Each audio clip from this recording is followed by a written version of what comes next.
diha. Ay, over. Okay na.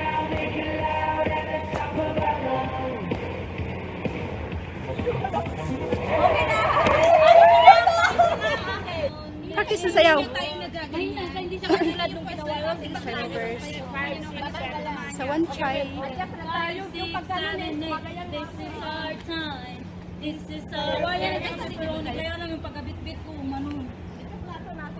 Hindi na, ganyan na lang. So, Big Pizza, say hello! Hello!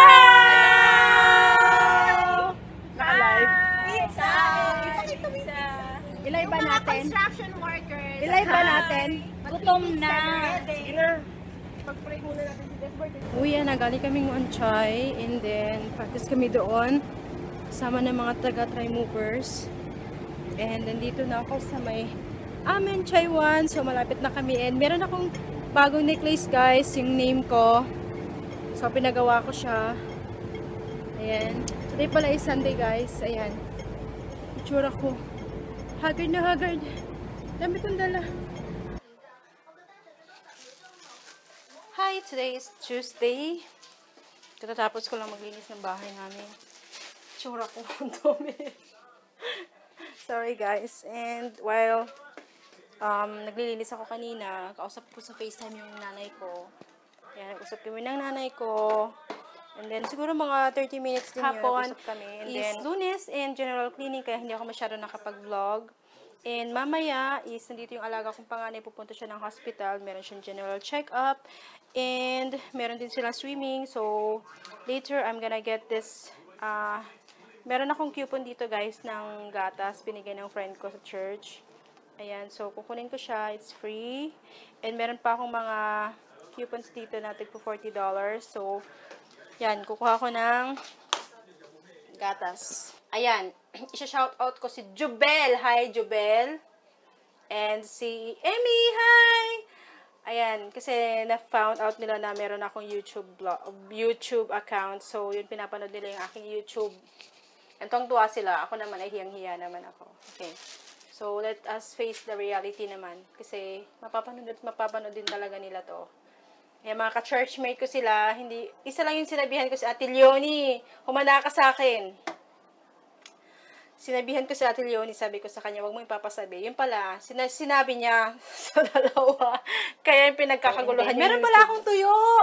Kasi nung Sunday, magluluto pa ba ako ng tuyo? Kasi kahapon nagluto ako ng tuyo, ang baho ng bahay namin. Tapos ang baho ng bahay namin, tapos yung exhaust fan kasi namin is meron siyang ganito.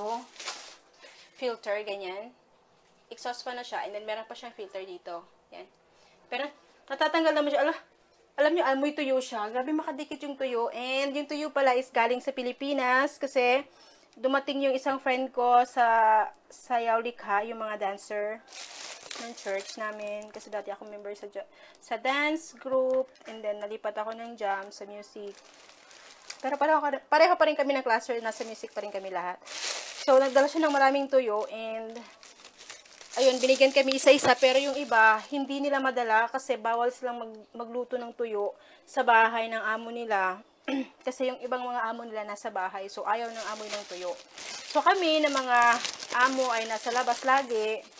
At pwede kaming kumain kahit ano, walang restriction. So, nagdala ako ng tuyo, binigyan ako ng tuyo kahapon, inumpisahan ko, tapos kinain ko rin ng kinagabihan.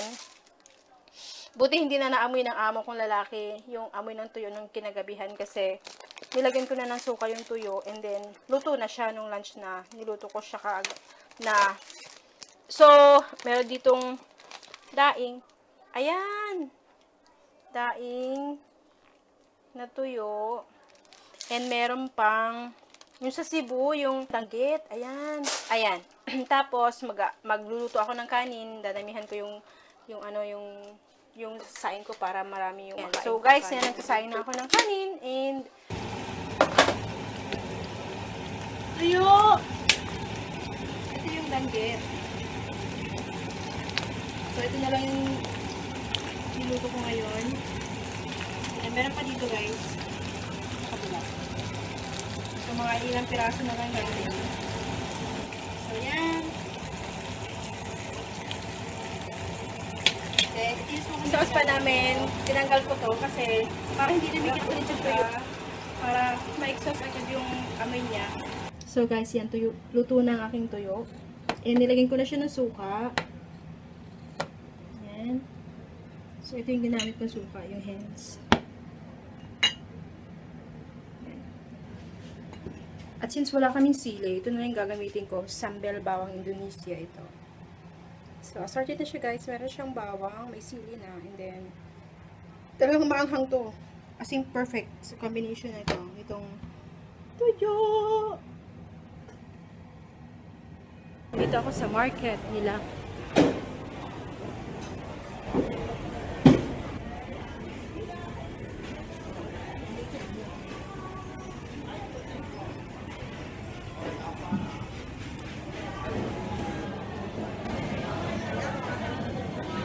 So, kauwi lang namin galing sa swimming class. And, nakuha ko na yung aking free na gatas na yung binigay ng classmate friend ko na coupon. So, nakuha ko na siya age 40. Wala sila age 30. So, ito ang akin 40. And then, meron pa akong kukuning dalawang ganito. So, I'm gonna choose the 50 and 60. Yung 50, ibibigay ko siya sa nanay ko. And yung 60 sa tatay ko naman. So, yun, ipapadala ko sila sa packages. Hi guys, today is Wednesday. And, yeah. Pinagpapawisan ako, nagpa-practice ako ng sayo para sa Sunday. Parang nabigay yung katawan ko kasi nga nag-gain ako ulit ng weight. And then, nag-exercise ako kanina, konti. And then, parang nabigla ulit. So, I'm gonna work on it. Hi guys, good morning. Today is Huwebes. And, naglilinis ako ng mga laruan ng mga alaga ko. Ito. Then, yung mga yan, nilinisan ko pa. Meron pa dito. Wala silang pasok kasi mayroong bagyo. Signal number 1. Supposed to be may pasok yung panganay, pero sabi ni Amo, kapag umulan, huwag na daw pumasok. So, since umulan, hindi na kami tumuloy. And medyo uminit na mga 10 minutes lang. So, ayan, makulimlim na naman. So, yan, tatapusin ko muna to guys. And then, gagawa ko ng lunch namin. And, talk to you later. Hi guys! So, may bagyo ngayon dito sa Hong Kong. T31. Ay, T3 pala. It means signal number 1 sa atin sa Pilipinas. Pero, lumihis na yung bagyo guys. Nasa Hainan province na siya papuntang Thailand. Vietnam to Thailand. Pero, mano pa rin dito sa Hong Kong. Makulimlim. At the same time, maulan. And then, yung ulan niya is may dalang hangin. Kaya, hindi pumasok yung dalawa kong alaga.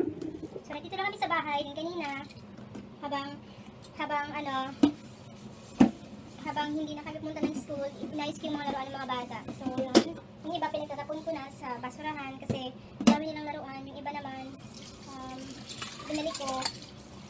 Then, hindi ko muna pinakialaman yung binigay ng mga alaga ko, hindi ko muna kinuha kasi baka gamitin pa nila. So, marami ka namang laruan guys kasi binibigyan nila ako ng laruan. Bigay ko daw sa mga damangkin ko, lalo na kay Jade, kay Sai. Yan. So, naglalab nila yung pamangkin ko. Kapag meron silang mga damit na na maliliit, lalo na yung bunso, mapagbigay. Kaya sinasabi, Cheche, i-give to Blake. So, yun. Kasi yung mga damit niya, binibigay ko dun sa kay Blake dati nung baby pa. So, yun, sinusuot ni Blake. Pagka sinusuot ni Blake yung damit or sapatos ng alaga ko, pinapakita ko lagi sa amo kong babae, kaya tuwa naman siya. Kaya yun, laging nagbibigay ng damit. So, yun, nakakatuwa lang. Hi guys, good morning. So, welcome back. And today is Saturday, August 20. And it's also na ng umaga. Ito guys, nag-breakfast ako ng bread. Pangatlong bread ko na ito guys. Hindi naman ako gutom. And meron kape. And yung palaman ko is cheese whiz. Bumili ako sa Asian Products dun sa may Susay 1. So, $21 to. And then, kanina bumaba ako kasi dapat bibili ako ng breakfast ng mga bata. Kaso, sarada pa yung Vanguard. So, merong dyan sa may entrance ng baba, dito sa may condominium, merong doon stall na may mga nakalagay na mga catalog. So, nakita ko yun kahapon, hindi lang ako kumuha. Kanina kumuha ko nitong IKEA catalog. So, marami siya dito guys. Tinitignan ko siya kanina. And, maraming beses na ako nakapunta sa IKEA dito sa may Causeway Bay. Kaso, wala akong chance bumili. So, namamasyal-masyal lang ako, tumitingin ako, and napaka-reasonable yung price nila, guys. Mura lang dito yung IKEA. So, yan. Marami dito ang mga sales. Ayan, madaming. Gusto kong bumili sa IKEA. Gusto kong bilhin yung mga ano nila, yung mga plato, mga salad bowl, mga kutsara, basta yung mga kitchen utensils, at yung meron sila yung mga pang sala, yung may mga candles, mura lang yung candles nila, and yung mga lampshades. Ayan, katulad nito, marami kang pagpipilian, and marami talaga, guys. Marami sa IKEA, mura lang siya.